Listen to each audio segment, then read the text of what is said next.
Hi guys, so it has been quite a while, but I am going to do a book tag. I haven't done one of these in a minute. Alright, so this is the No Disclaimers book tag, and it was created by Catalyst Reads. I will link his original video down below. I saw this book tag on Jashana's channel, whose video I will link down below, and it looked really fun, so I copied down the questions, and let's do this. Any occasion to be salty on the internet, I want to do that one. First question. Which trope or tropes in books annoy you the most? I have several. Firstly, there are the scent descriptions, particularly in YA. They smell like utterly ridiculous shit, like feelings and emotions, and it's not like perfume, it's their natural scent. Just like he smelled like anger and cedar and like pine salt. Really? I also cannot stand love triangles. I hate them. I will never like them. I feel like they're an easy way to add tension into the storyline, and I just don't like them. That's it for now, because I'll do these all day. 2. Which writer or writers do you feel are overrated or overhyped?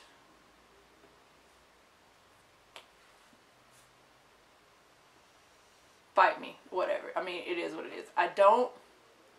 They're enjoyable. Some of them. This one, no. The Throne of Glass series, the last couple of books, like I didn't start enjoying them until I got to like 3 or 4. And then the Court of Thorns and Roses series is enjoyable. But I do not get the like ridiculous just cult following this shit is amassing. Like, why? Are we reading the same book? Maybe it's because I'm old. Whatever. What are some of my least favorite books since starting BookTube? The Shatter Me series. I hate that book. I don't. Like, I read up into 3, and it was just, okay, maybe hate is a strong word. I didn't like it. Like, the first one, all of the strike-throughs and the weird prose that didn't make any fucking sense, it just annoyed the hell out of me, and it just detracted from the story, and it was really hard to read. I just didn't like it. What's another book I didn't? Throne of Glass. I read the ACOTAR series first, and then BookTube was like, if you like this, you need to read Throne of Glass, it's so much better. And I read it, and it was like, well, nah. What else? That's all I can think of at the moment. 4. What's a terrible ending that ruined an otherwise quality book? So, I have Eliza and Her Monsters by Francesca Zappia.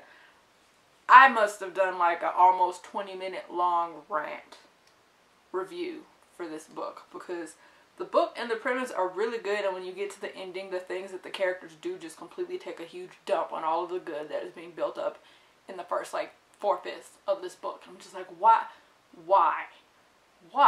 Some of the resolutions that took place were just problematic to me. Some of the attitudes from the characters who really should have been more understanding because of what each person in this book was going through on their own, individually and as a cohesive group, I just didn't understand the need for it. It was just unrealistic. It was out of the character for what they've been doing the whole rest of the book, and it was just like reading about totally different people. And I was just, wow, why?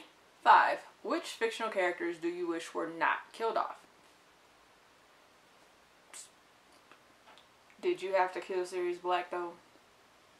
I waited until book 7 for him to come back. You couldn't give Harry just one thing. Why? That was so uncalled for. I was like, he's gonna pop up out of like somebody else's mirror or something, right? Right? No? Well, fuck. 6. What are some of your bookish pet peeves? Again, the scent descriptions. The scent descriptions.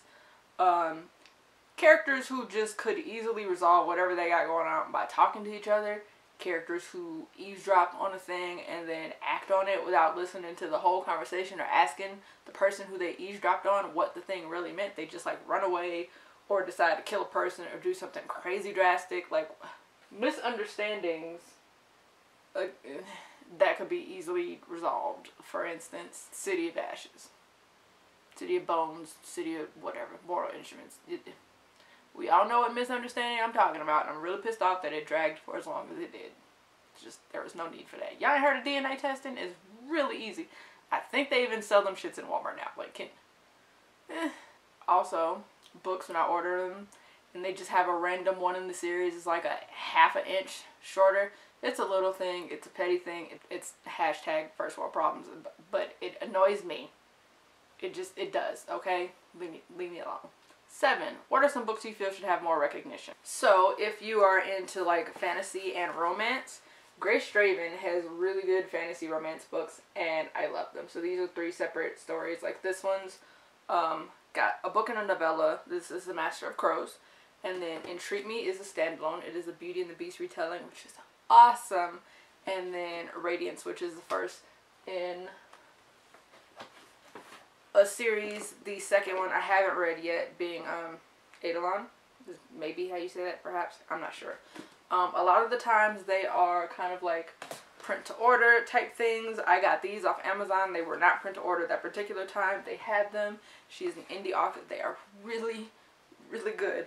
And then her characters are not the typical kind of characters. So, like, particularly in Master of Crows and Entreat Me, they don't have, like, these really innocent, sweet, completely just, like, wool over the eyes, rose-colored glasses, very beautiful, very young, just don't know nothing main female characters.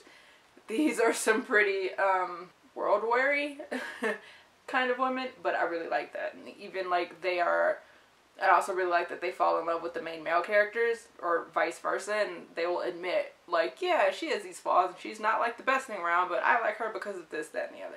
Like, it's not just, like, blindingly love at first sight, because she's cute, and then it's just built on really dumb stuff. Like, the personalities and the banter and the romance in these are amazing. So if you like fantasy and romance, I definitely recommend anything by Grace Draven. I think I've read 4 of her books at this time, and I still got some more to get through before I've read everything that's available. She has a lot of short stories as well. Also, of course, this is urban fantasy.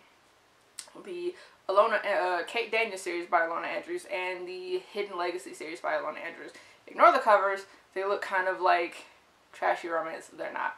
And in this one particularly, the world building is off the chain. So I really hate that people kind of have their head in the sand when it comes to urban fantasy, and they're just like, it's just romance, that's it. No, the world building in this one particularly, Ilona Andrews does some phenomenal world building, and the way she takes a series and builds up on it over the course of, like, this one I think has 10 books in the series, just so good.